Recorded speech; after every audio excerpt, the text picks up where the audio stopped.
Whatever. Let me check out what y'all are saying in the chat. Cincinnati, 11-0 Cincinnati playoffs over 9-1 Texas A&M. I sure as hell hope so. I hope so. That would be the way that I got it going, Manuel. Like, I want an undefeated team in the playoff. I want undefeated teams in the playoff. Period. Let's see. Brandon Garcia, what's up? Appreciate the badge there, dog. Alex Renteria, what's up? Appreciate the badge there, dog.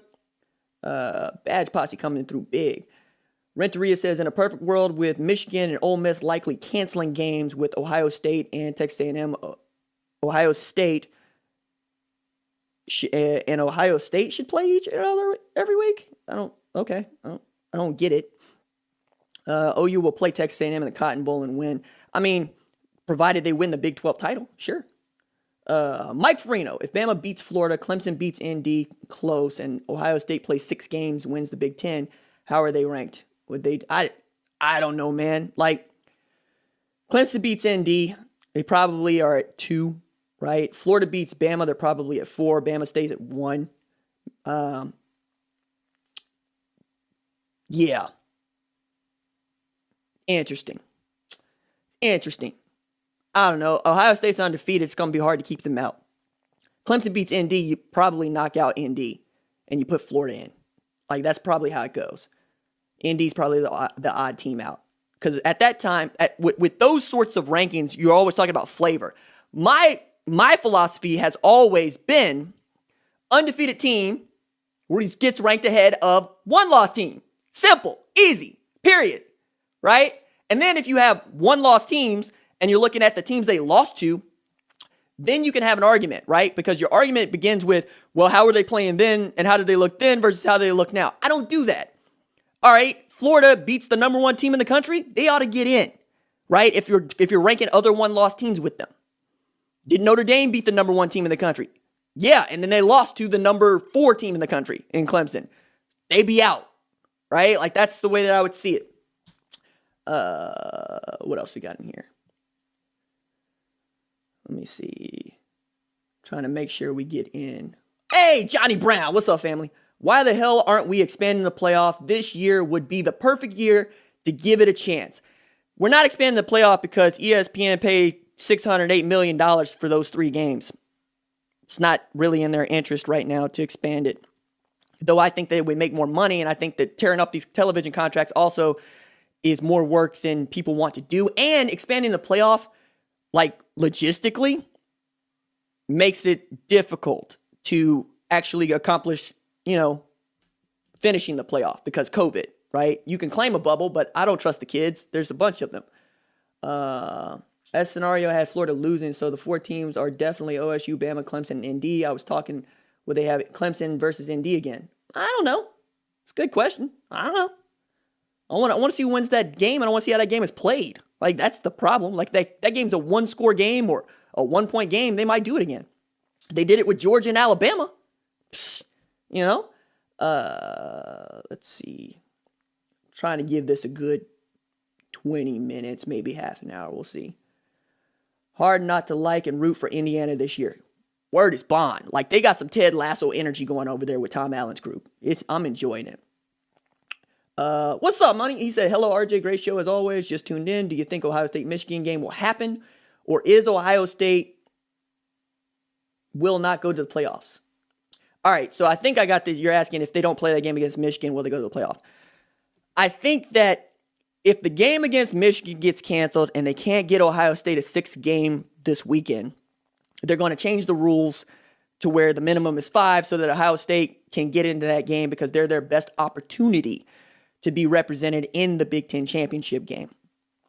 There's also a lot of money on the line here because Ohio State is going to raise your television ratings, make you some more money. And if you get Ohio State into the playoff, you're going to get Indiana or Northwestern into a New Year's Six Bowl. And you stand to make about $10 million for the conference if those things happen. I also think that the game is going to happen anyway. I think Michigan did what Ohio State did. They looked a week ahead and said, we need to protect this game against Ohio State because that one means more to us. It means more to the conference. And they want to play it. So Michigan shut down their facilities on Wednesday. They will reopen tomorrow on Monday. And then I expect that we will have the kids basically quarantined from each other for the week coming up for that game so that game gets played at 11 a.m. on Fox. Let's see. What else we got in here? Shout out to a new member. I think is it Mykeel Harris? If it's not, let me know. Let's see. What else we got in here? Brandon Garcia says, hey, Mykeel, welcome. That's what's up. Does Osai enter the draft or stay for another year? If I'm Joseph Osai, I'm going to the draft. He's had a remarkable year this year, man. And the likelihood of Tom Herman returning is like 40% at this point, mostly because I don't think Urban Meyer's going to take that job. And I also think there's not anybody else out there that you can get that's better than Tom Herman right now. And I think if you keep the continuity together and you keep rolling with that head coach, you got a better opportunity to get better in a hurry, as opposed to breaking it down once again and trying to do this all over. Jay Craze says, do you like the idea of an 8-man playoff with Power 5 champs getting an automatic bid? Final 3 spots going to the next best 3 teams. I like a 16-team playoff, but I will take an 8-team playoff over this, right? Because I like automatic qualifiers, but I want automatic qualifiers for all of the FBS conferences. And then I want 6 at-large bids so that you can get in your Notre Dame or your BYU or your Liberty as independents, right? If they don't want to play in a conference, okay, but then they got to win one of those at-large bids instead of just joining a conference and then being able to play straight up for one of those automatic bids. Not unlike what the FCS does. There are 24 FCS teams in the playoffs each year, and every one of those conferences gets an automatic qualifier. Like, the rankings actually matter, right? 1 through 25 as opposed to just 1 through 4. And that's what the sport has become. It's become 1 through 4. We have lots of discussions about who's going to play in the playoff and who's going to win a national championship, and not enough discussions about the Chanticleers beating the hell out of BYU in Conway. Welcome, David, to the channel. Appreciate that. Joining the community. Tom Herman is good, just not great. You know, he's an elite recruiter, man. That power spread was winning 5 years ago, 6 years ago. He had a really great year and a half at Houston and parlayed that into $5 million a year at Texas, and has a 10-4 season in which he lost to Oklahoma in the Big 12 championship game, won a Sugar Bowl to show for it against the Georgia team that most Georgia folks would tell you was not interested in playing that game. RJ, going into the West Virginia game and the Big 12 championship, should Sooners fans such as myself be concerned by a disappointing offensive performance yesterday? Nah, because Lincoln Riley came out and just said, yo, money, we didn't coach him up.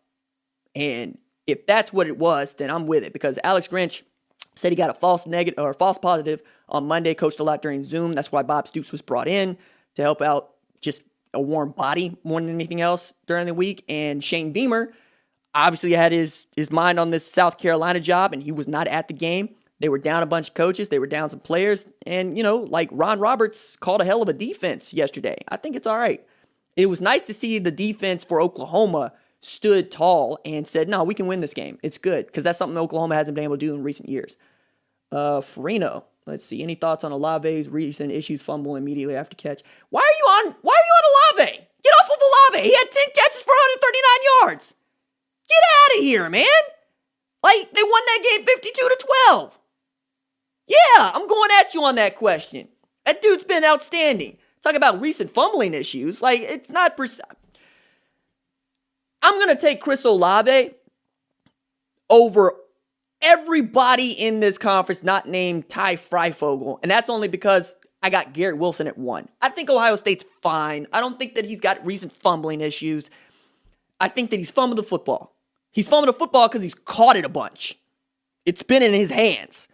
You know, it's not him dropping a bunch of passes. That's different. I don't know why the Chris Olave story isn't one of a 3-star who was found late, who became the dominant number 1 receiver at Ohio State, and it's become more about what he hasn't done, like slipping in the end zone in the Fiesta Bowl.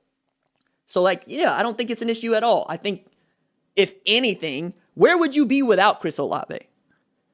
I mean, you got talent. Jackson Smith and Jigba, Jamison Williams, G. Scott when he's healthy, Julian Fleming. You got talent, but you don't have a pro. That's what he is. He's a pro. That dude is going to play a long time in the NFL. Still love him. Wasn't attacking him. Just wondering if you had any thoughts. Still think he's awesome. Okay, cool. My bad. My fault. I probably did go a little bit hard at you there, Mike. Let's see. Trying to see what else we got in here. OU losing to Iowa State again is entirely possible. It is entirely possible. Will Devonta Smith get invited to New York for the Heisman ceremony? I think he should. You know, he's having a better season than almost anybody else right now. And it's really hard to gauge, but the way that people were talking about D.D. Westbrook some years ago is the way that I think we should be talking about Devonta Smith. So he should absolutely get an invite to the Heisman. What I think is remarkable is we all just agree that he's going to win the Biletnikoff Award. Like, that's what it is. Who are some of the players in college you think are underrated that you think people should be talking about more and watch more? Zaven Collins, linebacker at Tulsa, and Mike Rose, linebacker at Iowa State. Let me see. It's a Northwestern defensive back that I really like too. Just let me make sure I get this right. Let's see. Make sure I get this right because, like, yeah, I'm gonna have to look that up. But those are two dudes that I think are wildly underrated. And Zaven has an opportunity, I think, to play a long time in the NFL, just like Mike Rose. Michigan cancels, Ohio State can schedule another beat. Oh, yes, we've said that. We've accomplished that. Will Ty Freifogel get invited to New York? No, he won't. Good to great wide receiver. Won't get invited to New York. Devonta is greater than Pitts, but both deserve to be in New York. They're two different players. I tell you this, as much as I love Devonta Smith, at the next level, I want Kyle Pitts. Because, like, some real Megatron illusions there. Like, y'all keep calling him tight end. I know that's what he's listed as.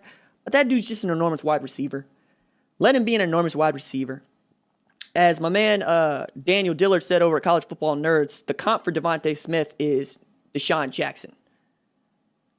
I would much rather have the next Travis Kelce, you know, the next Megatron, the next enormous, big, tall, fast wideout who's a mismatch with everybody than I would a Deshaun Jackson, though he's great.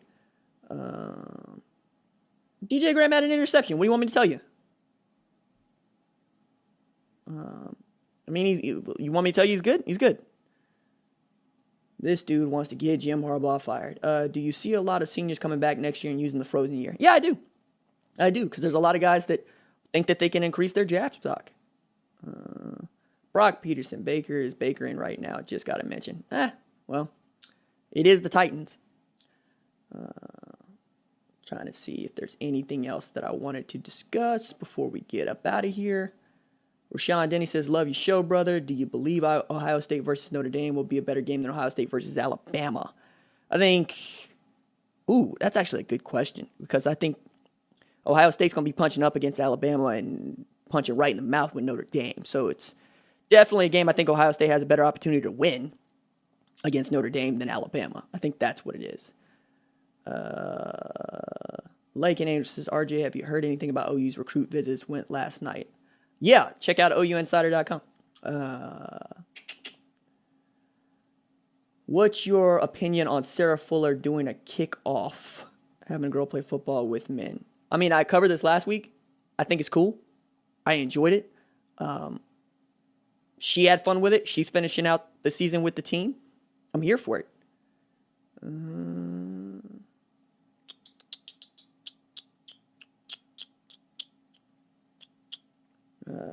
Could Tulsa get College game day this Saturday? It's possible.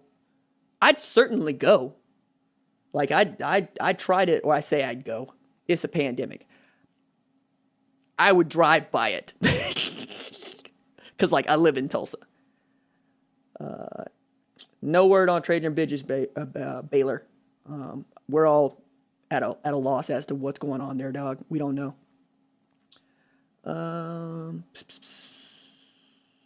Anything else in here? I don't think so. Don't think so. Been watching you since the beginning of last summer. I love the effort you put into your work. I appreciate that. Thank you.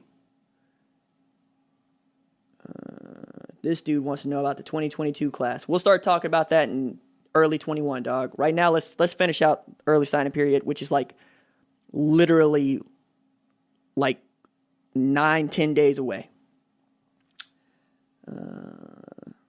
All right. If you like this channel, please hit the like button on this video and subscribe to the channel, because I upload every day, multiple times a day. We talk a bunch of college football here. We talk recruiting here. We argue with every other fan base that is worth arguing with, and by that I mean all of them, right? I get Oregon fans coming in here, Michigan State fans coming in here. I had Coastal Carolina fans showing up in the comments last night because I chose to upload on them and talk about it for a little bit. I really love y'all about that, right? We'll talk a little more recruiting later in the week. Corey Foreman at Mecca Egbuka. We'll have some more notes on that, I'm sure. But, yeah. So that is my girlfriend walking into the house with food. And, yeah, I'm gonna get up out of here. Y'all take it easy. I'll talk to you in a couple hours. Doses.